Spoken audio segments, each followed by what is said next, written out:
Yang kedua untuk Ibu Ratna.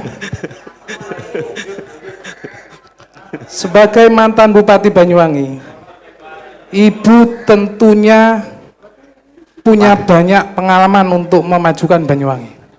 Langsung pertanyaan. Namun di sisi lain, Ibu juga punya rekam jejak kasus hukum.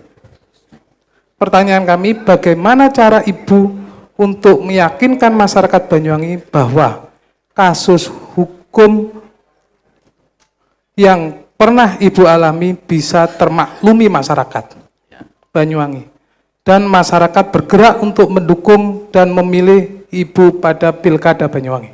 Baik, untuk Ibu Ratna, pertanyaan yang kedua tadi, monggo. Terima kasih, semoga ini nggak dianggap curhat.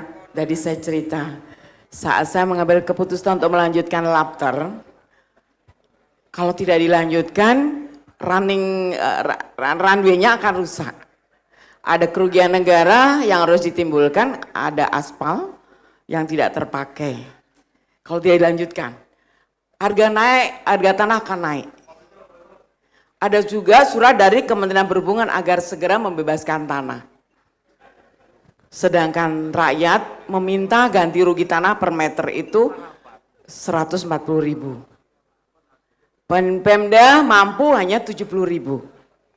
Tentu saja rakyat menolak. Kami lakukan musyawarah di ruang Rempuk Jagopati, melibatkan Muspida, Kapolres dan Kejaksaan, semuanya menyampaikan bahwa kemampuan Pemda hanya 70.000. Ada beberapa yang mau, ada beberapa yang tidak.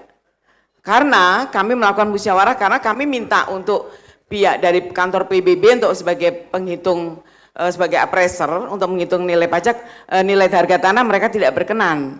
Akhirnya kita melakukannya musyawarah mufakat di kantor Rempuk Jagopati. Pada saat itu sudah kami lakukan dan rakyat ada beberapa sudah berjalan, akhirnya bisa dibebaskan dan panjang landasan sudah bisa ditambahkan. Akhirnya ada waktu itu ada pesawat perintis kalau nggak salah mulai bisa turun di Banyuwangi, alhamdulillah. Kalau dalam proses itu ada tanda kutip permainan Pak Wahyudi juga. Jadi kalau saya menjadi tersangka itu menjadi bagian resiko jabatan, menjadi resiko politik saya untuk menghadapi itu semua. Dan pada putusan saya tidak ada serupiah pun kerugian negara. Saya dinyatakan kesalahan administrasi tidak mempergunakan appraisal. Kami sudah minta surat ke PBB, ke kantor PBB tidak dilayani, tidak berkenan. Kami juga sudah melakukan musyawarah. Karena musyawarah menjadi bagian yang utama yang dilakukan masyarakat Indonesia sebelum menunjuk adalah bagaimana kita melakukan musyawarah dulu. Tapi saya divonis 9 tahun dengan kerugian negara 0 rupiah. Dan saya menganggap, kata Pak Mikel, saya ini berkorban katanya untuk Lapter. Tapi bagi saya ini takdir saya, ini risiko politik, ini risiko jabatan yang saya ambil untuk bisa memajukan Kabupaten Banyuwangi. Dan sampai hari ini alhamdulillah Lapter bisa bermanfaat, nama Banyuwangi terangkat, orang bisa banyak datang, meningkatkan perekonomian di Banyuwangi karena Lapter itu. Sekali lagi, cara saya menyampaikan ya seperti ini.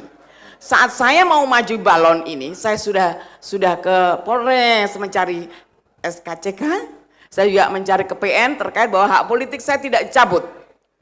Pada saat 2019 saya mau maju, saya dihadang dengan putusan MK bahwa tipikor, tahanan tipikor tidak boleh maju sebelum 5 tahun selesai menjalani masa pembebasan. Dan alhamdulillah saya sudah 6 tahun bebas, saya bisa maju lagi.